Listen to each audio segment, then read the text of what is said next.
Hello, everybody. We're here with another fine episode of the Apex Coalition show for y'all.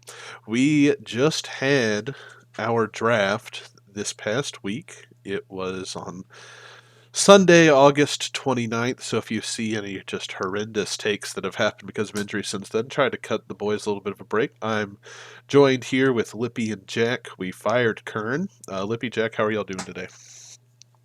Doing fantastic today, Mr. Alexander. That's great to hear, and I know that we're all doing better since Kern isn't here.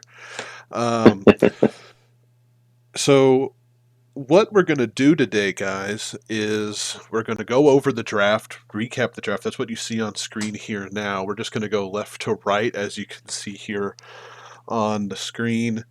We're starting with Khole's team, and we're going to go left to right. Hey, ANF, I have a quick plug here. Sure. So this episode is brought to you by Curran's Boomer Moments, and I'm currently having one of those. How would one go to see our draft board just from our league home page? Great question. And the only reason Jack asks this is because he's asking a pre-question for all the people following along. So we'd like to thank Jack for taking the pretend L on that for all of our dummies watching along. And the way you do that, guys, is you just go to Sleeper, and all you have to do is you just go to Sleeper, and then you go to Settings, and there should be a button that is for Draft Results. In the bottom left, I believe. And if you're on the desktop, it's at the top, and if you're on the mobile, it's at the bottom left of Settings. I don't really know why it's in Settings, but it is in Settings. And that isn't it. I think it's more readily available than some other options, but like ESPN and NFL, but it's still a little bit confusing. Jack, were you able to find it? Oh, I was already on the draft board. Oh, okay. Right. I did slightly struggle for about 20 seconds once I had opened Sleeper. But oh my gosh! Oh my gosh! Okay. Oh, who's all right? Technical difficulties. I think we have boys. We've arrived. We have a special guest today. This is the moment you've all been waiting for. This is a surprise to Lippy and Jack. I did not prep them for this, but we're joined with previous draft champion, Dr. Hunter Mclendon. Doctor, how are you doing today? I'm doing. Just want to say thank you for having me on the podcast this week. Wow. It's been a dream of mine for the last 3 or 4 weeks now, and it's just an honor and a blessing to be here. Well, we count ourselves as the lucky ones, Doctor. This is just going to make it more fun, boys. Curran isn't making it this week, but I'll tell you what, we've got a firm upgrade in personnel. So, Hunter, as I was telling Lippy and Jack, we're just going to get started with the draft recap. And if you just go to Settings on Sleeper, it's in that tab for you. If you're on the phone, it's in the bottom left. Let's go ahead and just, as Hunter's catching up, let's just go ahead and get started. Let's look at Khole's team. He ended up keeping James Robinson for $31 market and Kyler for $7. Lippy, let's go ahead and just get you started. What are your first thoughts looking at Khole's team? I mean, you can't really hate on Adam Thielen for 21 at the end of the day. Same with Kittle.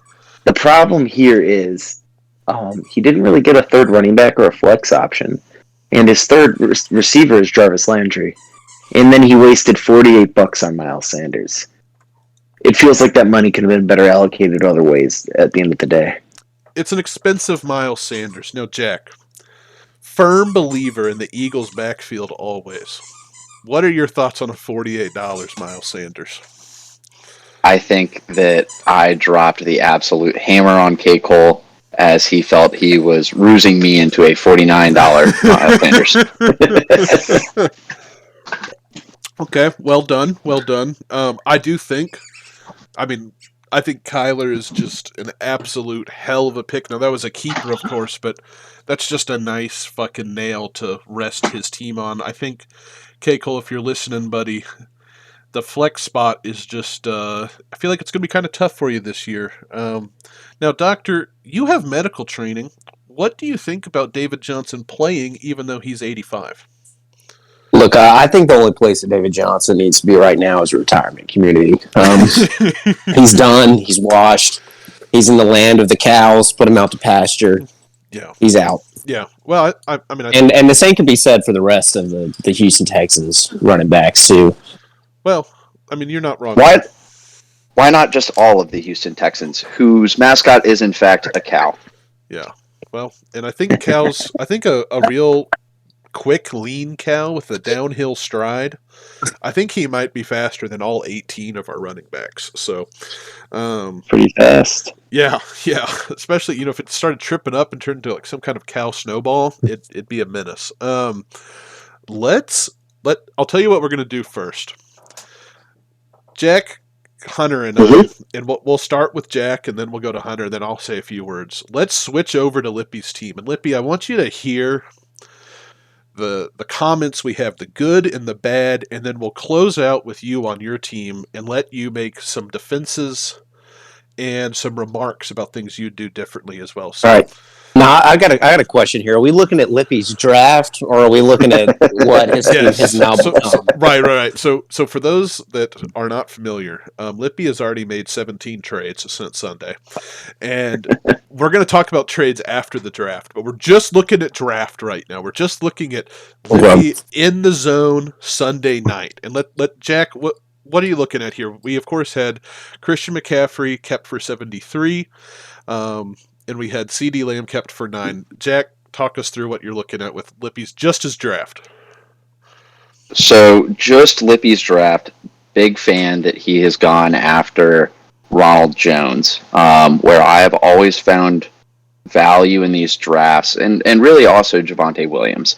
And for these two reasons, typically in our keeper format, if you are going to find value, it's going to be through either a rookie running back who appreciates in value, or through a contract year running back, which I believe Ronald Jones falls into that camp.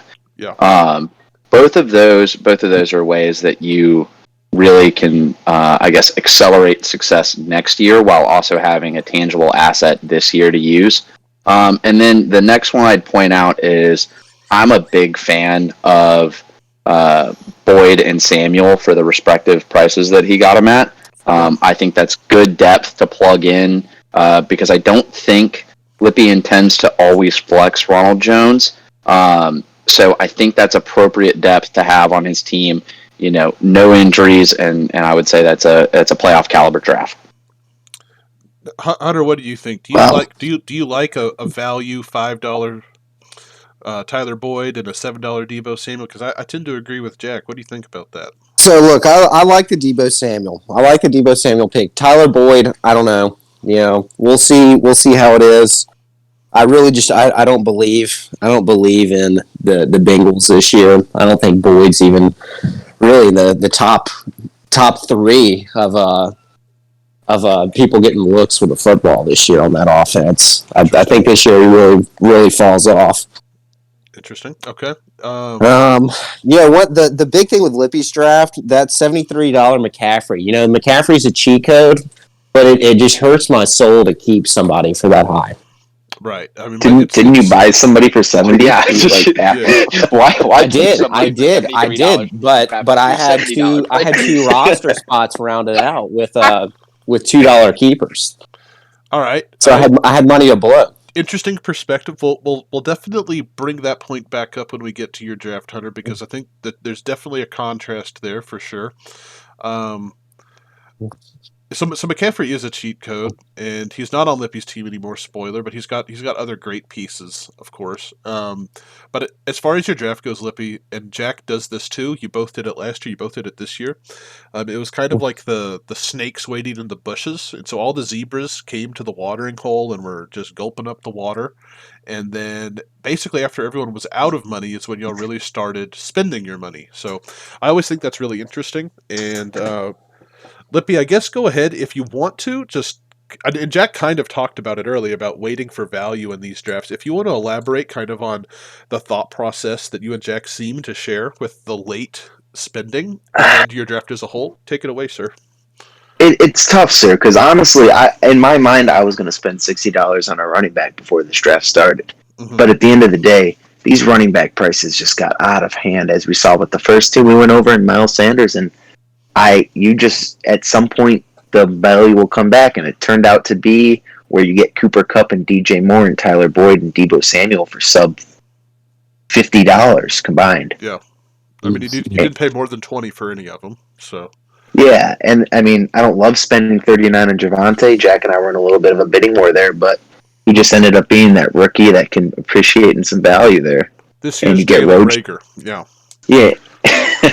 And you get Rojo on the side to kind of tide you over until you get Javonte kind of starting or getting a good amount of carries. Yeah. It should hopefully work out pretty well. We'll see. Well, I will say a $39 Javonte that is very rich. You know, it was a rich price. That is very rich. I mean, I said the day before. I mean, I don't think he's getting over 30, and I wasn't intending to even spend over 30 on him. But if you get in a bidding war and there's no running backs left, you got to go for it. And I don't like Sermon that much. Spoiler alert. Yeah, I mean, and you can oftentimes go into these drafts with a game plan, but auction will knock you on your ass if you decide you're going to stick to one thing. We'll get to that later with $70 Eckler. Let's go ahead and move to Monstar, who I think had a really interesting draft. He kept Kamara for market at 68, and he traded Lippy to keep A.J. Brown for $19. I'm correct in that, right? He gave you 20 fab for the year to keep him for $19, if I remember that correctly. I'll start with this, Monstar. Like Jack said, I would have accepted 3 fab for that. Yeah. Monstar, if you're listening, you didn't have a bad draft because I think you've got so many interesting pieces here. And this could just be me shit-talking as a division mate. But you have kind of a similar problem that I think I have, where I think you've got a pretty interesting, solid team, but I don't know how many games you and I are going to have players just come out and win us weeks. I think we both have pretty interesting pieces to plug in for depth, and of course you have some really interesting keepers for next year with the ETN stash for $3. But I don't know about either of our two teams, with the exception of you having Kamara, how many just flashy games wherever we can just crush an opponent who really scores well. I think we're both pretty vulnerable in the win department, while we will have consistent scoring. Do y'all have any thoughts? Anyone can just take it away here on Monstar's team. Monstar's team, when you're trading with someone, there's only a certain amount of pieces in the league that if you say their name, someone's going to be like, I want that player. I mean, when you're negotiating with Hunter, for instance, he comes back and says he wants certain players, and you're like, I can't trade you Cooper Kupp, or, and stuff like that. When you look at Monstar's team, besides the players he kept in Kamara and A.J. Brown, you don't really see any players that you're like, I really want that player. Facts. Maybe you could say Myles Gaskin, but that's teetering on the edge. I mean... Yeah. I mean, it's going to be interesting. I think, as Lippy knows, I'm a huge proponent of Juju this year. I was really sad to see that all my money was gone before Monstar got him for $5. But at the same time, I think I probably agree with you. I don't know if I'd go out and trade for Juju, because either it's a deal so bad that Monstar won't get anything out of it by trading the potential upside, or I'm way overpaying for a player who went for $5 in the draft. So I think I get what you're saying, Lippy, and I think I probably agree. Monstar, I think my team has a lot of the same issues, so it's not just you, buddy. Jack, any thoughts on this before we move on to Timo? Big time. T-Less is kind of like a battered wife when it comes to Kamara, God damn, Gronkowski, and poor quarterback play. He keeps coming back.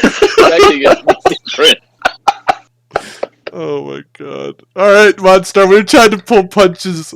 The rated champ's not pulling shit. We're not moving on Monstar's team yet. I mean, I'm looking at this. Like Lippman said, I mean, he's got a couple players that will get you salivate and want them on your roster. But I mean, Gronkowski. I've had Gronkowski in my trade requests no less than 5 times this draft day. Monstar, if you're listening, no one wants Gronkowski. It's not 2015. Cut him. He's done. But he does have some keeper like I love some of Monstar's keeper options. You know, do you get Nicole Hardman that he's wasted $3 on? That's just fire.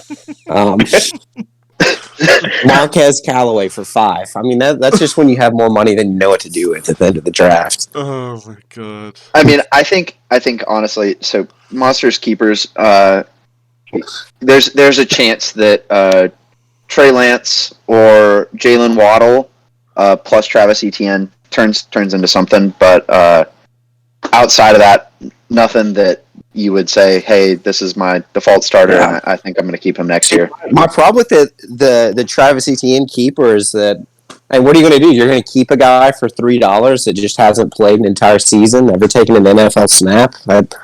It's kind of like getting a first round rookie running back, or really a second round rookie running back, because it'll be on a 4-year contract instead of 5. That's been rehabbing and training in an NFL facility. So I tend to think that'll be nice, but obviously I'm not a doctor. I think it would be okay. I think it'd be okay if you're just shit out of options. You know, if you don't have anything else and you got Etienne, you're IR all season. Like he'll be a good dart. I really like the pick, especially with the expanded IRs that we have with the COVID situation. Monstar, that I'm much more in on it than these guys are. I really like the ETN keeper. I think it's really solid. But again, there's the chance. He's never played a snap. He might just completely suck. And we'll have to see how he does after the injury. But I think that's a great keeper option for you. And I like that pick a lot. Let's move on. One last thought, Mr. Alexander. Yeah, sure. Sure. Something interesting I did see on Twitter. I don't remember who posted it, but this Travis Etienne, James Robinson situation seems awfully like a situation that happened in Seattle a few years back with an undrafted or 7th round running back, Chris Carson, and a 1st round running back, Rashad Penny. Everyone was very excited for. Honestly, Rashad Penny might have been more hyped than Travis Etienne. That's really interesting, and we'll get to Rashad Penny here in not too long. That's a really interesting parallel, and if that's the case, Monstar, you're fucked. Let's go to Timo. Timo had, I think, a pretty great keeper situation. He kept Ezekiel Elliott for market. And then I think it was Ridley. Yeah, Ridley for 21. That would have, I would have spent $69 on Ridley. So I think Timo, if you're listening, if for anyone looking at this, I think Timo's got a pretty good starting lineup compared to the rest of the league. I would say that this is like a very good litmus test for the rest of the league for determining a good or a bad team. And then he's got Pittman down there. That's not bad. Yeah. That Pittman's pretty nice. Honestly, the only problem is the running backs. Yeah. Just nothing. Yeah. He's got 2, and that's it. He has Pollard. That's okay. Yeah. I love Timo's bench, though. I think Antonio has Brown and Pittman is real nice. Brown and Pittman's real nice. Yeah.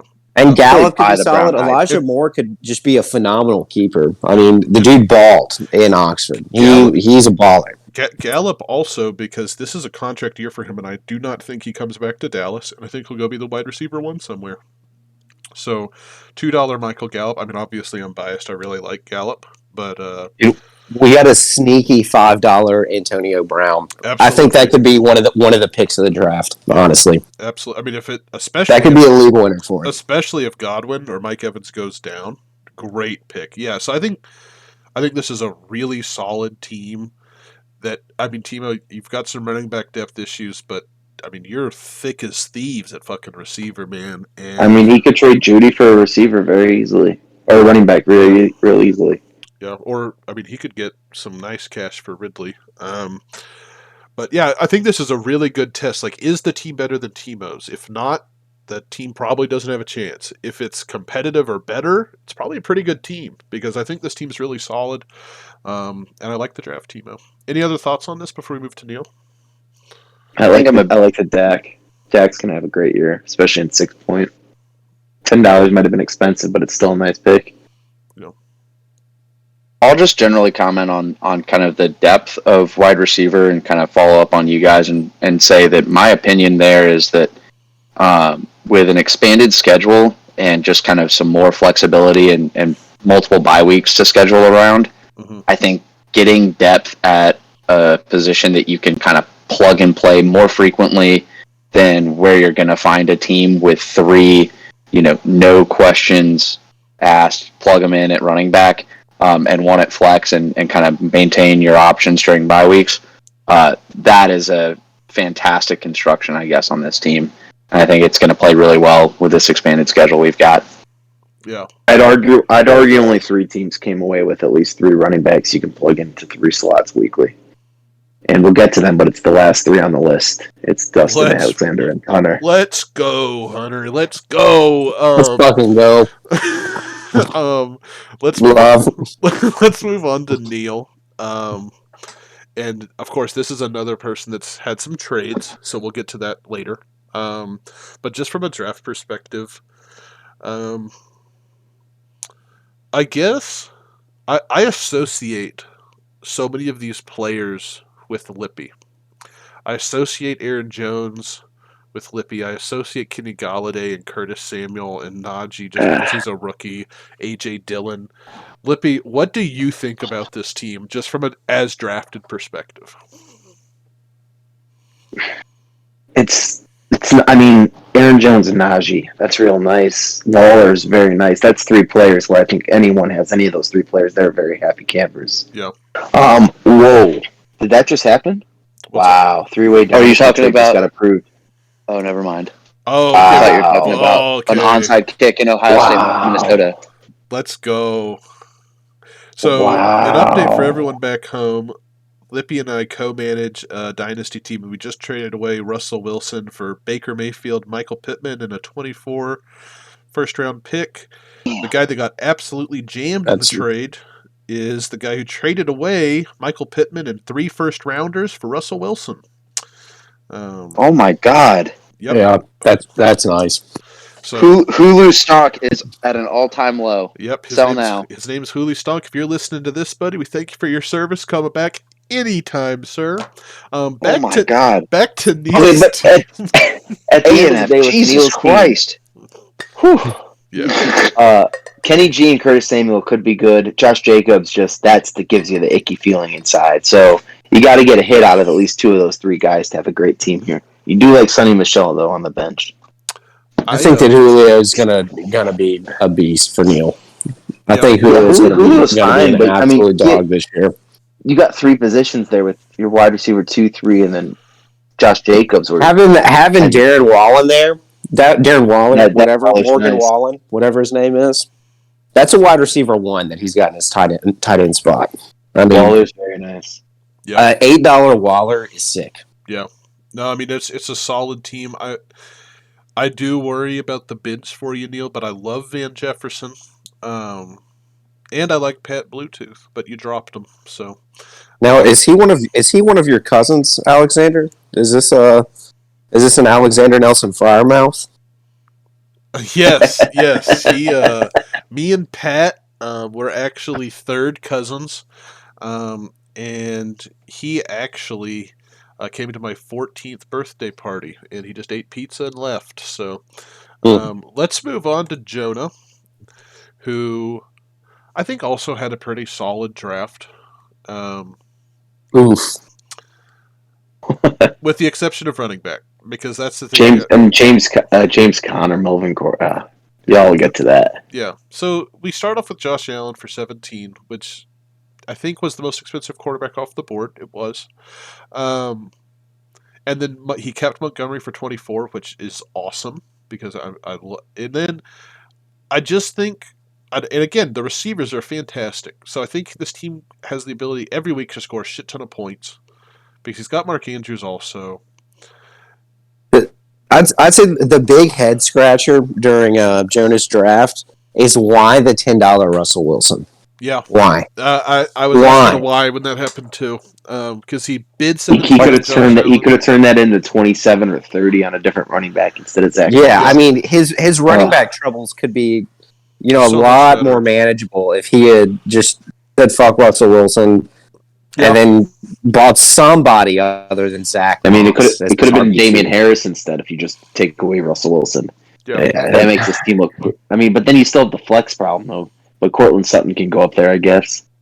Absolutely. I mean, That's going to be a problem. That's going to be a problem. Running backs are an issue here,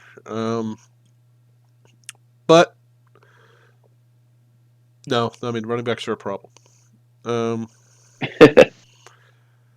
mean, I like the receivers so much, and I don't even think I think kind of like y'all are saying, the running backs didn't have to be this troublesome. I think if we drop James Conner, we drop Russell Wilson, and we get $25 more to spend instead of 17 on Moss, we've got an awesome team here. Yeah. But that's not what happened. And Corman, if you don't like it, you can tell us to shove it up our ass. Jack, before we get to you, any thoughts on Jonah's team? So there's one thought that I have, and it kind of leads into my team with the decision to keep Mahomes, which I'll discuss later. Mm-hmm. But the increase in ceiling potential for top-level quarterbacks likely makes them more tradable than they have been historically for, call it, running back that you perceive as flex level player, right? Yes. 24 to 30, or a wide receiver that you see as a high-end wide receiver 2 with, we'll call it, teens level finish upside. I think that is something that exists out there in the trade markets, depending on how certain quarterbacks are playing and how certain teams make it into the year. I think it's probably a trade that happens within 3 to 4 weeks, depending on our kind of initial, injury situation that happens by that time. Sure. No, I completely agree. The quarterbacks, especially the good ones, definitely, I mean, their trade value has never been higher. So I completely agree with you there, Jack. And, I mean, this league has people full of folks that love Josh Allen. And so he'll be able to get a pretty good haul for that if that's what he decides to do. So, I hear that, but who is really hurting for a quarterback at this point? no. You got 3 teams. I think 3 teams on there might need a quarterback at some point. Looks like there's about 9 teams with a solid quarterback. Yeah. Very, very candidly, my opinion would be A&F, nothing against you, Monstar, and then anyone that faces a QB injury at this point that doesn't want to have to deal with the week in, week out hassle of fab bidding away on QB2. Yeah. I mean, I feel like you could have some Herbert woes for Neal and not loving the Herbertness. I could see that. I could also see certain matchup situations where, candidly, I guess, like, I like Lamar for Curran, but there are matchups that Lamar would probably present, sure, like if as you're being like the less 49ers attractive or something. Yeah. Yeah, he would present as less attractive than potentially someone on the waiver wire, and honestly, I don't really see the upside of Jalen Hurts. Maybe I'm completely blind on that one, but I don't know if there's a week out there where Curran may say, I really wish I had someone that wasn't Lamar Jackson. Yep. As a former Lamar Jackson owner last season, those weeks are real, and it happened a lot. We'll see it. We'll see it for sure. Jack, I'm gonna do this for when it's me and Hunters go. Also, I'm gonna have us talk about your team first, and then we will have you getting the last word on all of it. Lippy, this is first of all, this is the former champion, Beaver Brisket 26. I think that most people would agree that the way Jack drafted was unexpected. Lippy, start us off with your initial thoughts of Jack's draft. I mean, it's like we said earlier. Jack sees the value in players, and he's not going to go over that value. And the running backs went for crazy money. So we just sat back and relaxed. Now, we do like the Sermon Mostert. Net, as Rojo Truthers over here. Damian Harris, that's nice. And then he's got the receiver depth, and I mean, Hawkinson's not bad. Mahomes isn't bad. We're looking at probably a team that's going to contend for the playoffs, or at least be 7-7. At least be 7-7, I'd say. Okay. And then I mean, Stephon Diggs is nice. If I was Jonah, who had Josh Allen, I would love to have Stephon Diggs and Josh Allen together. That sounds like a lovely stack to have in your life. Okay. Hunter, what are your thoughts on Jack's draft? Look, I gotta say this is something I've struggled with in fantasy football, and that's just the expectation to repeat success. Coming off a huge season, a historic season in our fantasy football league by all accounts. What Jack did last year was amazing. Did I have something to do with it with the nutback curse? Possibly, but that's neither here nor there. But I feel that the pressure to repeat an elite draft just got to Jack, and I think it shows in the running back blunder. Yes, the running backs did go for higher than were expected, and I think me and Jack took radically different philosophies with what we wanted teams to look like this year. Yeah. Because even with the high end running backs going for so much, I don't see the value with the ones that were drafted. I think Mostert could be nice, but Sermon, Fournette, Damian Harris, I still think that those are overpays. Yeah. Aside from running back, though, I got to say the team is elite in every other position. From quarterback, tight end, the wide receivers are great. $6 Michael Thomas could be huge. That could win people leagues for sure. T. Higgins, 18, that's nice. But the running backs, glaring hole in the roster. Yeah, so I did not expect for Jack to keep Mahomes.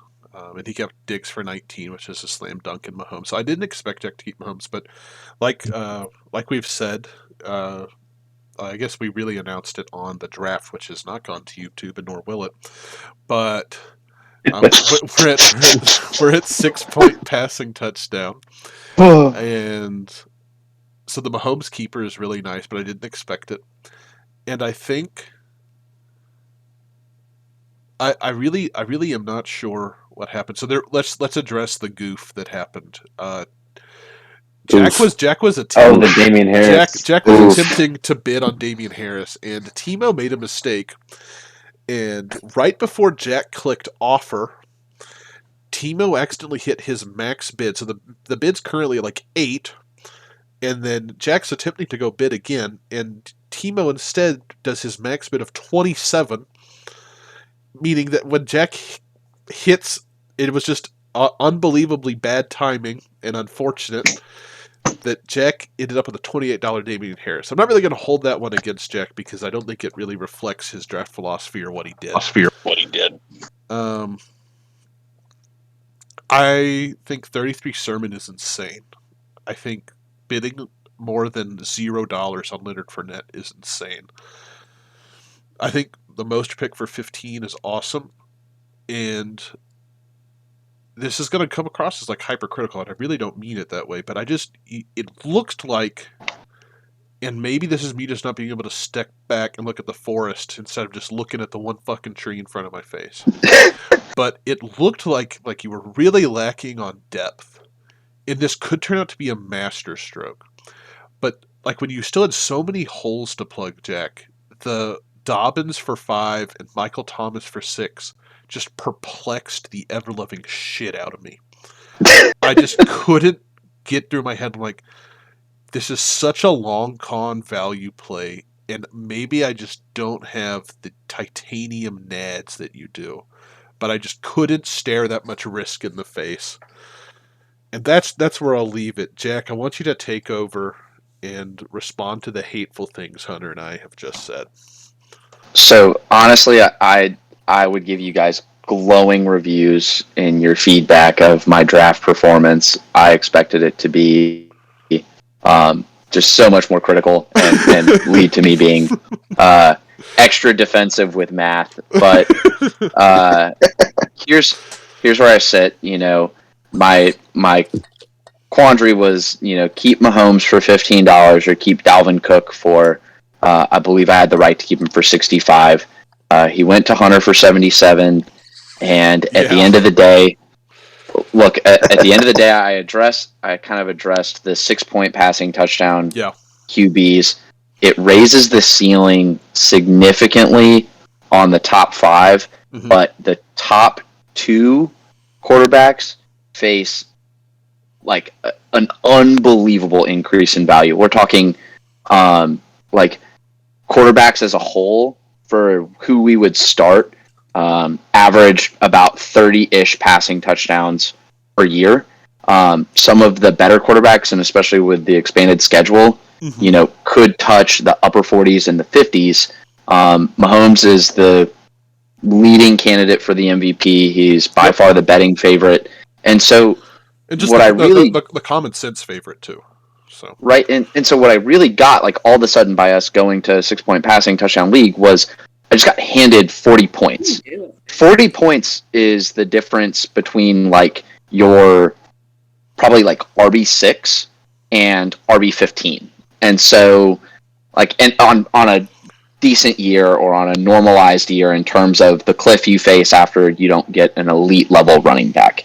Yeah. And so that made me really comfortable to go in and say, look, I don't need to be hyper aggressive on running backs. I did not go into the draft expecting to not get, let's call it a Miles Sanders at a little bit cheaper price. Sure. Javonte Williams at a cheaper price. Trey Sermon went obviously way higher than I wanted him to. Yeah. We've already addressed the Damian Harris situation. Yeah. Look, I'm glad to wear that one on the chin. It did impact my. Yeah. It did impact a little bit of my later strategy because obviously Curran got Ramondre Stevenson and $4. Yeah. And that was one where I think the reason I didn't get him was more on the lines of being able to compete for T. Higgins, and after I had competed for T. Higgins, I didn't have the cash to fight for Ramondre. You're pretty high. Yeah. But let's keep going down, right? Because I obviously told myself, look, Mahomes gives me this bridge from what would be drafting 2 RB2s and getting an RB1, right, and an average quarterback. So I've kind of bridged that because I could argue that Raheem Mostert, Damian Harris, Sermon, and Fournette, they are composed of what are 2 RB2s and an RB3 and an RB4. Sure. Right, in terms of where they're finished. So I feel comfortable with that makeup. And then I got to be aggressive on receivers with, I'll end up starting Diggs, Godwin, Higgins, and then rotating in Chark depending on how volume is with Trevor Lawrence in the initial part of the season, with the ability to put Michael Thomas in once he comes in off the pup. One of the bigger changes, though, that our league had was going from market keepers and draft value keepers, where you do get a lot of value from who you drafted.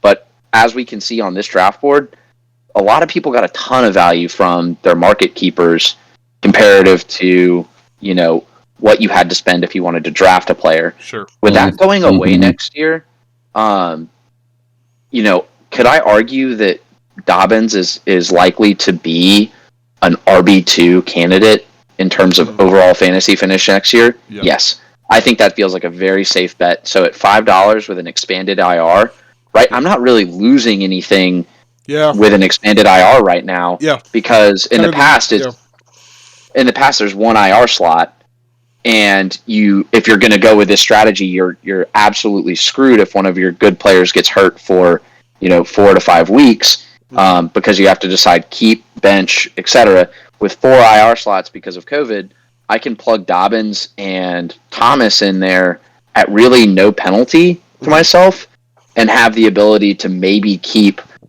what is an upside wide receiver 1 and an RB2 going into next year for $11, where all of these running backs, pretty much all of them that are good, hit the draft floor. So that's exciting. It definitely is a draft that's looking towards next year. I would love to be competitive this year. I'd love to have a stroke of luck.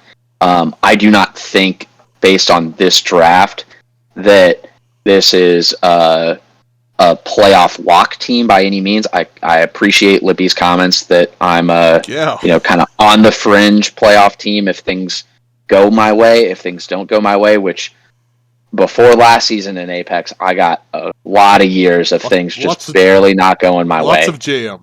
Yeah. We have a lot of 7-7 teams in this league. There's always a lot of teams that hover around that 7 wins because it is ultimately a competitive league. Yeah. Just staring at your team right now, Jack. That Godwin for 27, it feels like it very easily could have mixed Godwin and Higgins, and you could have had a Mahomes Tyreek stack for yourself. That's the real big change I would make. Mm-hmm. That's interesting. You could have had Tyreek. It feels like obviously hindsight's 2020 post auction draft especially. That's interesting. I guess I agree. That's a good analysis and a fair analysis in terms of being able to stack those two players. You guys know that I've always had my stroke of luck against playing against what is either the RB1 or the wide receiver one multiple times in a season due to trades. 2 years ago, I believe it was Saquon. Actually, I think that was 3 years ago. I'm not sure. Tyreek was last year. I think I played Tyreek Hill 4 times. It was super fun. Yeah. Well, Jack, I mean, we'll see, man. We'll see. I think, like I said, it's an interesting team, and we need to see how it plays out. Now, we fired Kern this week, but his team is next. I'm going to start us off here. He drafted Lamar Jackson for way more than he had to, and he kept running backs who have their situations have never been more questionable. DeAndre Swift might not play until week 4. Everyone in Indianapolis other than Jonathan Taylor's dead, including his offensive line. So it's going to be the Gatorade guys blocking for him. He has the backup running back of Ramondre Stevenson, who, we'll see. And then Tevin Coleman. His running back core might be the worst in the league, and that includes Jonah. I think his receivers are really good, and Lamar's going to get a lot of points. But wait. Kern's running backs are worse than my running backs? That just come out of your mouth? All right. Alexander, that take was clouded by your hate for Kern. I just hate Kern's team. All right, he's got bottom 5 running backs in the league. That's what I'll amend that. I don't know, man. I really like Kern's team. I struggle with Kern's team because of the fact it's so much boom and there's not enough stability throughout it. It feels like that's Kern's specialty though. He's always chasing the boom. He's always had 3 running backs that you don't even question being in the starting lineup. And right now you have a running back and a half with the way Swift and this injury and how shitty the Lions are going to be this year. Because the Lions are going to be a bottom 5 offense. And there hasn't been a running back that's been top 8 in like a full season from a bottom 5 offense ever or in a bunch of years. So he has JT, sure, but Kern without 3 running backs is just bizarre. Yeah, something I do not like. I mean, I know this is a controversial take. I am not as high on Kyle Pitts as it seems that the rest of the fantasy community is. I was never going to touch him. I mean, $18 for a rookie tight end. How many rookie tight ends have there been that have performed, in the top half of the tight end ones? Tight end 6 through 1. None. We covered this on a previous kind of like podcast and draft where I think it was Noah Fant's rookie year that is the most recent, high finish by a rookie tight end or something like that. I think he still finished in the double digits. And look, I'll buy into some of the Kyle Pitts hype, but Hunter, you nailed it on the head whenever you said for $18. Yeah. Right? You look across this board, and obviously I think Darren Waller probably goes in the mid-20s, right? Or maybe the low 30s if he wasn't a keeper. Mid-30s. I guess I'm not going to argue that point, right? We can all agree that Darren Waller is the 3rd most expensive tight end. Yes. Yeah. So from that standpoint, though, right? Kyle Pitts as the 4th most expensive tight end. Yeah. That's hard for me to grasp, and I also really struggle to see, the potential for keeper value, right? That Kyle Pitts all of a sudden becomes, no questions asked, tight end 1 or tight end 2, which we can look here and say, hey, tight end 1 and tight end 2 in our league has gone for, roughly $40 to $45 every year. So, like, it's just an incredible amount of risk given what the high-level payout is on that, right? Like, you would pay out so much more drafting, Javonte Williams in Lippy's case, who could gain, if he finishes or looks to be and projects a top 5 running back, he's gained $30+ in draft value that he gets to keep. Yeah. There's almost no circumstance whatsoever that Kyle Pitts turns into that. Yeah. Agreed. I mean, if you look, what did you keep Hawkinson for 13, or was that a no? I drafted him. That's exactly. Yeah. So exactly. Exactly. That makes the Hawkinson value look just sick. That just follows. Yeah, it makes the Pitts pick look awful, especially since it's literally just right next to it on the board, and obviously that's not how things work during the draft. But I mean, 18 for Pitts and 13 for Hawkinson. That points out and hey, if he is as gifted as everyone says and he's able to hit the ground running right away, like I picked Matt Ryan because I think the offense is going to flow really well. But I mean, man, it's kind of like Jack's saying, like he's got to hit hard for him to break even on that value. So let's move on to Golly, who I think had an interesting draft. He kept Joe Mixon for 39 and kept Kelsey for 40. I was really glad he kept Mixon. We'll get into that later. Jack, what are your first thoughts looking at Dr. Haddad's roster here? General confusion. I think that was Golly's thoughts during the draft as well. I mean, like, I just struggle. I struggle to see an immense amount of value in Tom Brady, right? And $6 and then is expensive. I think I stopped at 3 is where I stopped on him. I struggle to see it.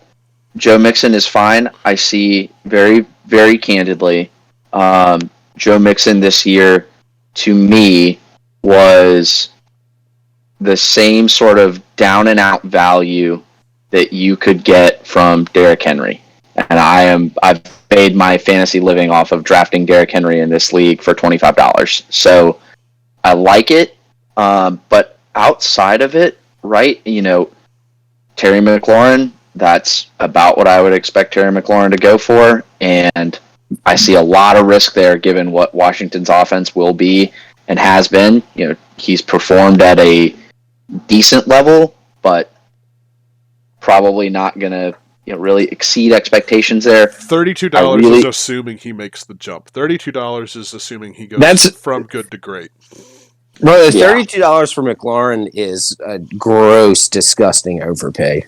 I mean, I don't know about that. I think I hate it. I hate it. I'm out on him too, but I think by and large in the fantasy community, I don't think Golly really overpaid for that. I really don't. I mean, I disagree. That was Golly's biggest splurge in the draft. Was Terry McLaurin. Saquon. No, but that's a value. Saquon is a good. If you look at that the rest of that tier of running backs, a $52 Saquon is a discount. I think that's a good price for Saquon. But the McLaurin is just like, is that Golly's guy? Like, is that really Golly's guy? That he was like, I'm getting him no matter what. I'd be remiss if I didn't say good things about Mike Williams. I miss him already. Best of luck, Golly's team has negative depth, though, as well. He has no flex. His bench is non-existent. I kind of like Henry Ruggs. I kind of like Ruggs this year. You can't teach speed. ANF, look, I'm going to tell you something. Getting attached to a wide receiver 3 that you always think is going to break out is such a tough fucking train to ride. Don't do it. Yeah. Break yourself out of the habit. He's so fast. He's so fast. See, Mike Williams is just so big and such a good red zone threat. But I'll cede the floor. Yeah. What do y'all think about Jamar Chase for $10? Would have loved it 2 months ago. 2 months ago, would have loved it. Right now, I hate it. The vibes are terrible right now with Chase. Yeah, Terrible vibe. I feel like his stock has fallen just rapidly. Biggest question mark, honestly, for me is probably Joe Burrow throwing the ball out there. Like, obviously, I'm a Higgins truther, but I think more of this probably falls on Burrow than it does on Chase. I think Burrow is having some adjustment struggles going into his sophomore season. Obviously, it's so unfortunate that he got injured. Yeah. I think he's a fantastic player, but I think that's just a lot to go through to All be the number one pick, get hurt, and be expected to go through your first real NFL offseason where you're not ready to compete yet. Like, your body is not ready to compete. Your mind is, but your body can't fulfill that need. Yeah. And that's got to be just so tough. And I think probably the media is a little too down on Chase. I think it's a good pick at $10. I think Jamar Chase could be good value. Like, there is definitely a better than 1/3 chance that Jamar Chase leads the Bengals, which is going to be a pass-heavy team, in receptions and overall fantasy points from the receiver position. I tend to agree with you, Jack. I think I like it for $10. And Hunter, I get you're totally out in the Bengals, and I think that's a pretty safe play this year. But I mean, there's the being out on the Bengals has been a safe play for like 5 years. I mean, it's been a safe play for a decade. Honestly, Golly's always been in on the Bengals, like sneaky even before Joe Burrow. Yeah. Like, why the fuck is he always in on the Bengals? I remember my first game in Apex ever. Golly beat me because he had some shit ass Bengals tight end that went off for no fucking reason. That's awesome. Like, why is he so in on the Bengals? Well, he loves Joe Mixon. His name in Discord is Joe Mixon. I think that Joe Mixon won him the league when he won his championship, if I'm remembering that right. Well, there's no way Joe Mixon has not been like an elite level running, like, unless you were saying like, hey, all of a sudden out of nowhere, Joe Mixon had 2 good weeks and it happened to be during the playoffs. That's what I'm saying. I think that's what it was. Like, I think he had like some crazy performance in a couple games, shit. And that would require some more research, though. I could be wrong. Lippy, let's go ahead and just get us started on Dustin's team, who I think, as you said earlier, 3 teams have startable running backs across and won the draft. Dustin won the draft. I mean, it's pretty simple. That Deontay Johnson, Allen Robinson, Devontae Adams. Evan Ingram's absolutely terrible. Dustin needs to get Gerald Everett or something off the waivers. But besides that, Dustin's team is just awesome. I completely And you got agree. Corey Davis on the bench. I mean, whew. Derrick Henry, just Darrell Henderson and Flex is lovely. Gibson and Henry. I mean, their 3 receivers are beautiful. You have the floor in Robinson and Johnson with the boom of Adams. Just beautiful. Who's in this division? I completely agree. It's Kern. Yeah, it's a tough division, honestly. It's let's look. Kern, Jonah, and Kekel. So Jonah and Kekel and Kern are kind of screwed there. Kern's got Jonah's got CMC now. Wow, you've got to say that division's got to be the Vegas favorite for the wild card. Oh, absolutely. Wow. Gotta be. Absolutely. Especially with CMC now, yeah, for sure. Yeah, definitely. And none of us are in it, so good luck, boys. Good both. Glad it's not me. Yeah. Dustin, if you're listening, man, you did great. And there's not, I mean, I guess if we were to nitpick, I'd say outside of those 3 awesome running backs, which not everyone can even say they have 3 awesome running backs. I mean, maybe RB depth in the rest of the season's going to be problematic, but dude, I mean, I think you did a great job with this team, Dustin. That's a fucking monster of a roster. Dustin's team really just highlights how important it is to have just insane keepers. If you're looking to have the best draft, best team at the start of the season, and his keepers, he had Gibson for 2, Henderson for 4. That's absurd. Yeah. The Henderson for 4 That's still makes absurd. no sense. Yeah, how is that his market value? Henderson, like for anyone that's listening, right? Henderson's market value plummeted from the mid-20s to $4 on Sony Michel Trade News, which makes no sense. It makes no sense. But our system is what it is. Fixed. It's fixed going forward. We've found a new and better solution. But yeah, as somebody that went into a draft and had a fantastic season, it helps to have that running back position locked up. I would say I disagree with Dustin's strategy in, like, I really like Devontae Adams. I don't want to take away from Devontae Adams, but you know, I was cognizant last year to go after let's call it 3 wide receivers that were in that wide receiver 10 to 20 range, because you know one of them is going to perform really well, and if one of them falls out of there, you've still got incredible depth, but you end up getting the same thing that you get from going after a wide receiver 1, 2 wide receiver 2s, and then like a wide receiver 3 or 4, and you probably spend a little bit less. Like, that worked really well for me, and it allowed me to have a better quarterback last year. Nothing against Ryan Tannehill. I don't personally like him, but at $4 in this league, Ryan Tannehill finishes as the QB 8 to 12. That feels comfortable. Disagree. Higher? Way higher. I think. All right, so I'm going to sound like a fucking homer. You know, I am a Titans fan. But holy shit, QB rankings. Please, dude. Please, Hunter, tell me. Tannehill is 5. Tannehill is number 5 in the quarterbacks. Bet me right now. I do have that bet with Alexander. Lippy and I have the exact same bet. And Tannehill is 5. Tannehill, he has the potential to break into the top 3. You're smart. Name your price. Name your price. How much, Hunter? What do you mean? Like, you bet straight up right now that Ryan Tannehill will be a top 5 fantasy quarterback this year. I'm not. Look, I'm not a gambling man. I learned my lesson. I've learned my lesson. But I love the Tannehill pick. The Tannehill pick here, $4. I love it. I absolutely love it. If I wasn't keeping Rodgers, I was aggressively targeting. With Dustin's team, aggressively targeting him with your max bid of $4. What were you saying, Lippy? If the Titans have a bad week in the playoffs, either like they score 14 points or 20 points, Dustin loses whatever round that is. That's not happening, dude. That offense is the best offense in the league this year. I mean, they played the Texans twice. Maybe. I'll take that back. You know, the Chiefs are probably better. You know, maybe the Bills, but Titans have a top 3 offense. The Rams are probably better. No, disagree. Okay, all right. Well, let's move on from stupid NFC South takes and move on to other ones with this stupid cow as the logo.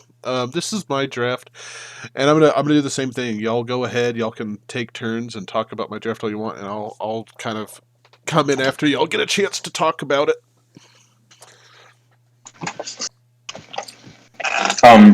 He has the most running backs in the league. He has 4 running backs. He could start any day of the week.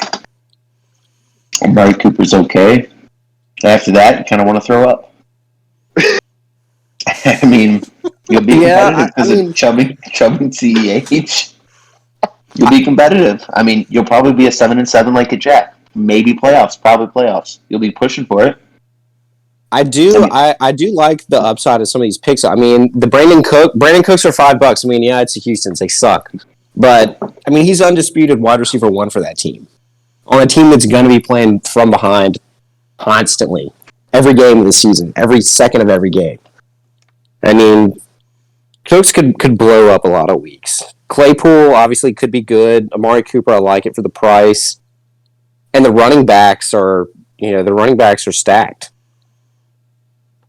Held Cooks most of last year, and I would say that, you know, he caught on towards the end of the season, but new QB, tough environment, injuries do cause some concern there. I think it's a great value at $5. I just don't see there's going to be a significant risk to starting Brandon Cooks, given the potential that the Texans just get absolutely dragged.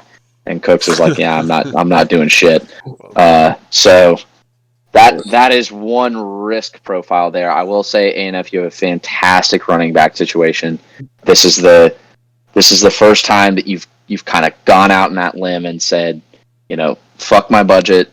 Like, I'm going after running backs, right? Like, if you add up the dollars you spent on running backs, and I hope Chase Edmonds works out to be a flex-worthy player for you most of the year, just so that just so that I can see like what A&F's team looks like with $150 worth of running back. It's that classic like help me with my economy meme. $150 running back, $3 quarterback, $10 for tight end and bench, and $30 for receiver. But we'll see what happens. We'll see what happens. Yeah.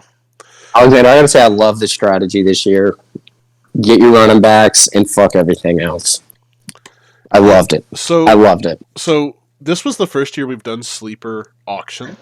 This is what I'll start with, and it just and it's so difficult to do auction mocks, right? Because every group of people drafts completely differently.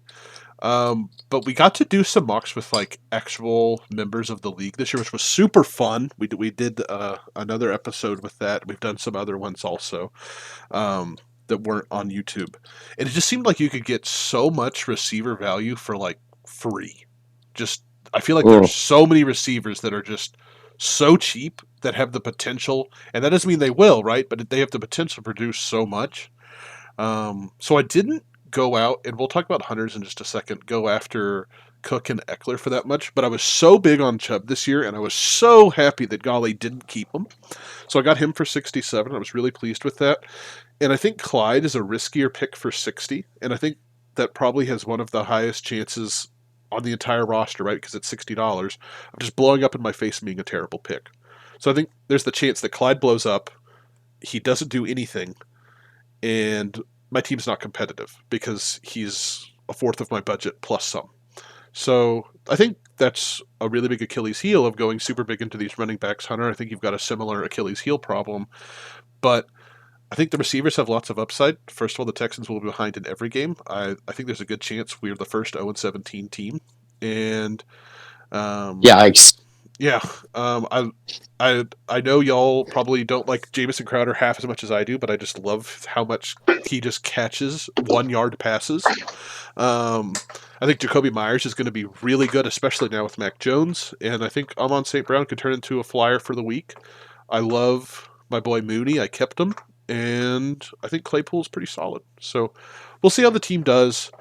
I think, kind of like what I was saying with Monstar, I worry about when it comes playoff time to like punch through and just have a massive scoring performance from this team, because you're not trying to be consistent when you get to the playoffs. You're trying to win the game, because if you don't, it doesn't matter how like consistent your team is over like a stretch of time, you just fucking lose. So I think that's a real problem with the team roster setup as is, kind of the same thing as Monstar. So we'll see how it goes. I think the running back depth will really get to shine as the year goes on, but there's also the chance that those pieces don't work. So any other comments on my team before we get to Hunter? If Chubb or Kareem Hunt go down, that's just a home run for you. So, Because the other one gets all the work. Yep. If one of them goes down, then that's huge for you. So, And if outside of the memes, 30 seconds on why you kept Darnell Mooney. All right. All right. Let me talk about this. First of all, I drafted Justin Fields, and I'm going to start Matt Ryan until he gets the job.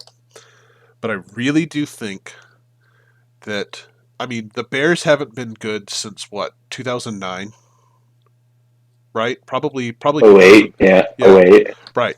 So, I mean, the way most teams work is eventually that shit solves itself. Because I guess 2010. you just get lucky. Eventually, something goes your way. I think Mooney's really good at football. I think the Bears have been terrible at football for a long time, and I think Mooney will finally get the chance to be good at football on a team that is at least okay. And I think that the Red Rifle is not the answer. He will start week 1 against the Rams. He will throw 4 picks and get sacked twice and fumble once, and then they'll send Andy Dalton to Cuba, and where he'll never return to the NFL. And then Justin Fields is going to be really bad for like 3 weeks. But then I think AR-15 and Mooney do unbelievably well. I think that AR-15 is going to absolutely be a top 10 wide receiver. I'd probably say top 7 this year. I really like AR-15, and I think Mooney is going to be a top. I don't know, y'all don't want to hear this. I think there is a high probability Oh, here we go. that Darnell Mooney is a top 15 wide receiver this year. I really do think that. I'm not willing to bet on it. I kept him, and that's where. I bet you top 24. Whew. Oh my god. Oh God. I bet you top 28. Top 28, Alexander. I'll do $10 on 28. Boom, done. Okay, and that's in half PPR. I love Mooney this year, Confirmed. and we'll see. There's the chance I'm wrong, and if I am, it cost me $1. And if here's an And alternative, now it cost take me for you. $11. But yes, what's up, Jack? The alternative take is that Darnell Mooney is now your new version of Darius Slayton, That's correct. and in the inevitable 4 fake dynasty drafts that we have this coming off season, where only one of the leagues survives, you will take Darnell Mooney way too high in every single one of them, simply because of this and your preconceived biases. That is, I would probably say that's the more likely outcome.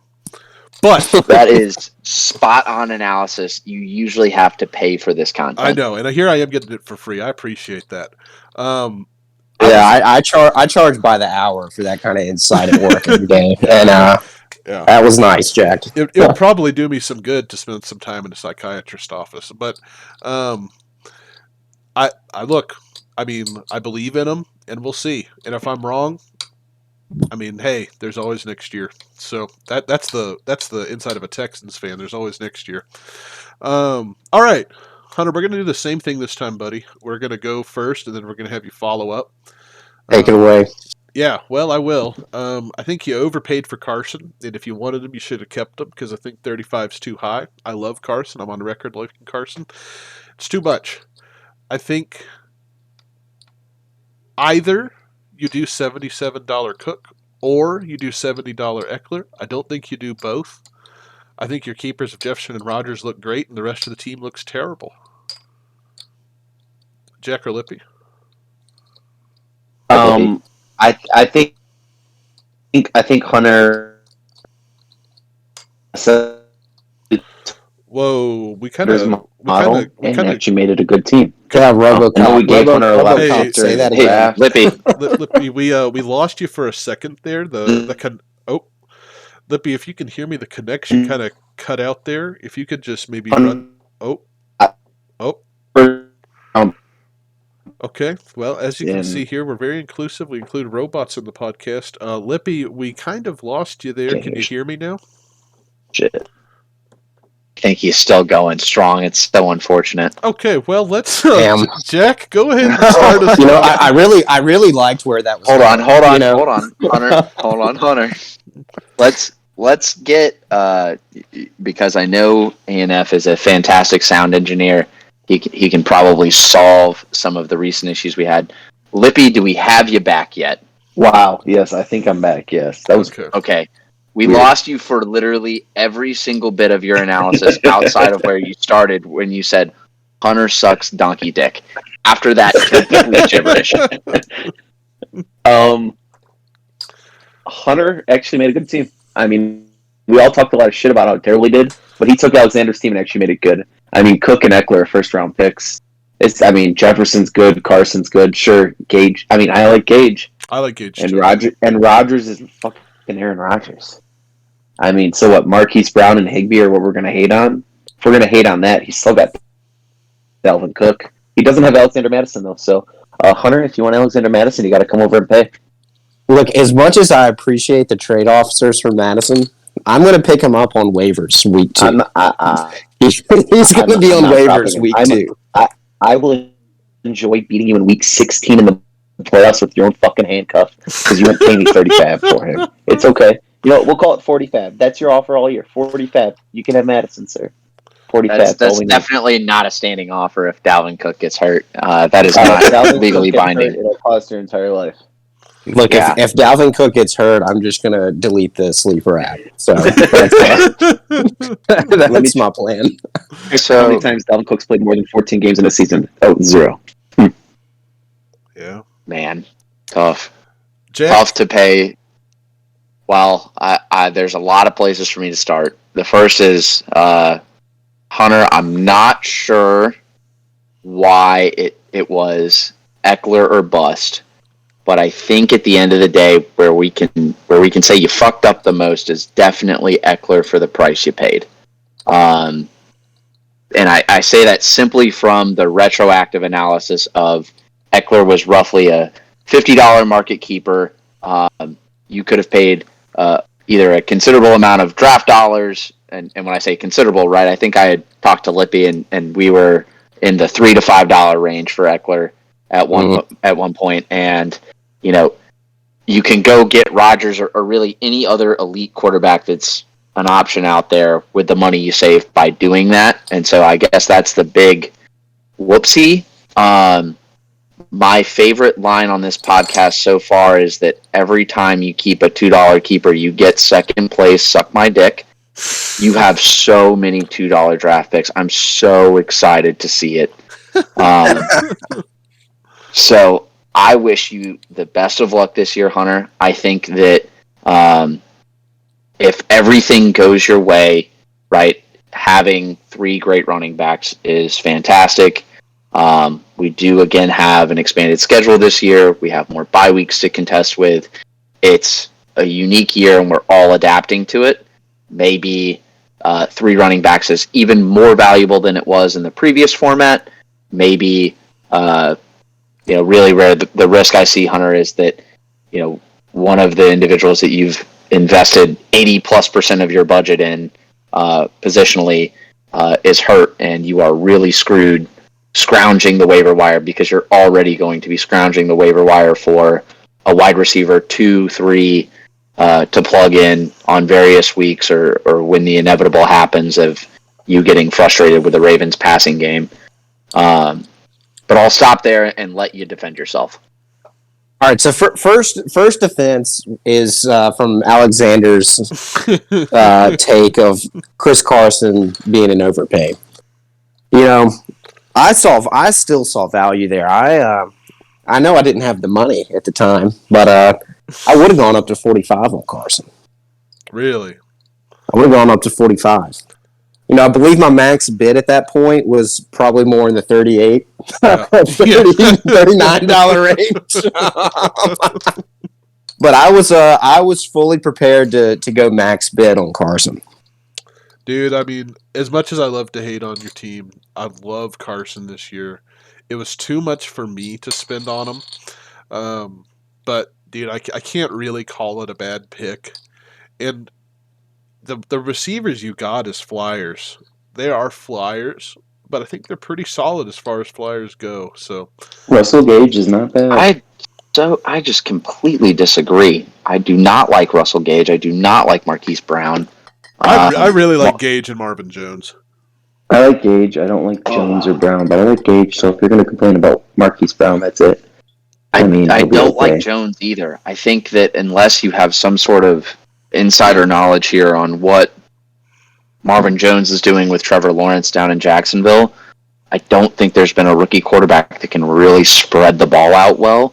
And so I think he's going to find one favorite. And I guess if he finds Marvin Jones as his favorite, that's fantastic news. But I just doubt that he finds him as his favorite. I would put Laviska Shenault and then Chark in front of that. But I guess there's a chance that happens. So another issue I had with this draft is that about halfway through, I think I got blacked out cold. So with a lot of these late picks that I made, you see the Irv Smith for $1. That was really when I was wandering through the desert. Hunter, that was the third to last pick of the draft. I'm pretty sure it was Irv Smith, like Jerick McKinnon, Sammy Watkins. Like you had you had probably 5 of the last 10 picks in the draft because of how you spent your money. Don't blame Well, me. that's really eye-opening because Blackout. I did not remember that.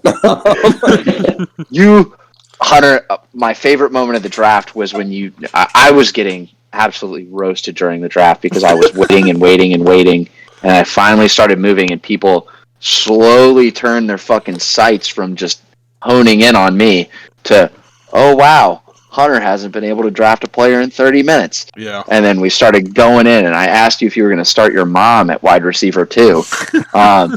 You were on the verge of blacking out around that point. Yeah. Well, that was really the big issue. I blew the wad immediately. I blew the wad immediately on Dalvin Cook, Eckler, and Carson, and I had nothing to do but sit here and drink and smoke Neal's dope. And, was it milk punch?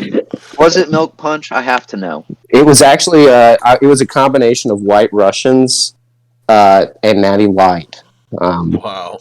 Yeah. The second podcast sponsor is definitely Hunter Mclendon's bartending services. Only a doctor could fuck you up like this. That's why we brought him on the show. He's one of our sponsors. So I will say we're at an hour and 15. So I think we'll do another episode, because let's be honest, there'll be 30 more trades tomorrow. So I think we'll do another episode that just looks at the trades.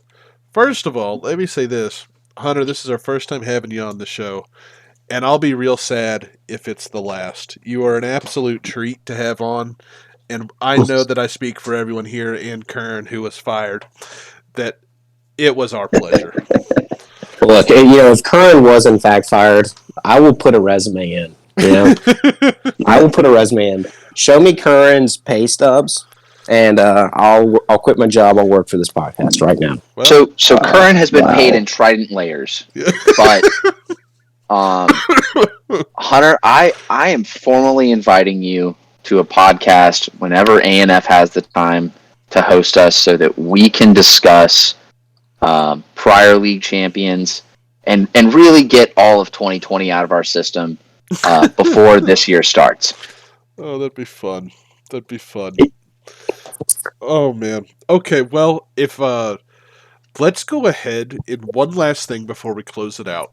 And we won't have lots of time to speak on it or give a long paragraph. I just want everyone's top 4 teams, and you can cheat a little bit and use post trade, and that'll just give people stuff to look forward to. Jack, we'll go Jack, Lippy, Hunter, and then I'll close it out. Pick your top 4 best teams most likely to compete for playoffs. Ooh, I need to pull up divisions really quick to see, because outside of Dustin, I don't have a slam dunk pick. Okay, sure. Lippy, what have you got for us as your top 4 teams for competing purposes? Your top 4 most competitive teams. I've got Hunter Mclendon winning Helga's Smelly Badusi. I've got Dustin winning his division. I've got Lippy winning his division. And then for the wild card, I have a first-time playoff appearance of Alexander Nelson Fryer. Wow. The four running backs, I think, are going to be key. Wow. I feel like you'll be able to flip Hunt or just roll them all year. I don't know what you're going to do with them, but I feel like 4 running backs there. I mean... Well, I appreciate that. Hunter, what have you got for us? Pick your 4 most competitive teams. All right, so Helga Smelly Badusi, I gotta agree with Lippman there. I think that I'm in good shape. I think I'm probably the favorite. Cahill's corner, Dustin for sure, no question, not even close. Pinkerton's Cantina, I'm going with Neal. I think that Neal is gonna win that division. He's got the most fab in y'all's division. Second most fab in the league, only behind Curran. And for my wild card, I'm going to take Lippy. It's a good wild card. That wild card's going to beat Neal's ass week 1. Jack, are you ready, or do you want me to go first? Absolutely ready to go. I've got it pulled up. Let's go, Jack. We'll go reverse order of Pinkerton's Cantina. Lippy wins that division. hands down, simply from superior management. Lippy sees value unlike any other, and Lippy has built a reputation as a fair trader. And so, therefore, every single time that he negotiates with someone, they see through the fog of how am I getting fucked, and they realize a square trade. And so he finds all these square trades and manipulates it to a fantastic, manipulation of his weekly schedule. Lippy's going to win that division simply by a strong record, maybe not the most points for. ANF, I'd love for you to get the wild card there. You're my favorite of the wild card level teams to get the wild card. K-Hole's corner, I am going to go with the Bird. Really? Okay, the Bird finally gets some love. Wow. An hour and 20 minutes in. The word. The Bird's the word. Because I am calling it right now, in the middle of a depressing college football season for Dustin Gehrig, the Bird is going to swoop in a jam-heavy session, and he is going to send the same fucking trade 19 times. And when it happens, when Kern jams Dustin, I will make jam and put it on Snapchat again, just like I did last year. Delicious jam. And I will release the jam recipe. Kern wins K-Hole's corner. Wow. Helga's Smelly Badussi. What a name. We're not going to release how that got out there. For the safety of everyone. Yeah. That is the most competitive division that we will have. The winner of this division will be myself, because you have to have self-confidence. But I will say that the worst player in this division will be 2 wins underneath the best player in this division. It will be close, and it will depend on the last 3 games of the season. 100%. Did Kern announce how many weeks regular season is? Are we going to finish week 17? We're doing 14 with 15, 16 as playoffs to not know, because we don't know how teams are going to do that. We're going to keep it the same this year. Maybe okay. Okay, so I'll start with our division as well. I don't think that I win it for the reasons I was talking about with me and Monstar's team. And I think our division is going to be really close. I think it's going to be a really good division. But just for the same reason that Jack highlighted, I think that 10% of the time the trades blow up in Lippy's face. But simply put, he has such a sheer volume of trades that he does throughout the year that he's going to acquire enough value. And I think that he'll win the division. For whatever reason, beat him one time. Actually, no, I've had a couple of good wins against you beat me last couple of years in Apex. Yeah. I haven't beat you in a couple of years in Apex. Yeah, well, let's hope it keeps going that way, because I do worry about it. But Lippy, you're my pick for the division. I am picking myself for the wild card, because I think I'll be right there with you. Jack, no offense, I don't have as much confidence as you as winning that division. I am gonna pick Hunter to win that. And I mean, I'm gonna give it to Dustin again. I'm gonna let him take it. I think outside of a jam trade and outside of a weird injury, I mean, I think he has just put himself in an excellent position, and I'm predicting Dustin to be the first overall seed. So yeah, I think Dustin's definitely the favorite to win the league. As of right now, obviously it's a I long think season, he's the favorite, and lots of trades happen. So next time we'll talk about the trades that have happened before the season starts, hopefully, and we'll recap that. Again, Hunter, it was a pleasure. Jack and Lippy, as always, thanks for being here. All right, let me go ahead and hit stop here, and we'll see y'all soon.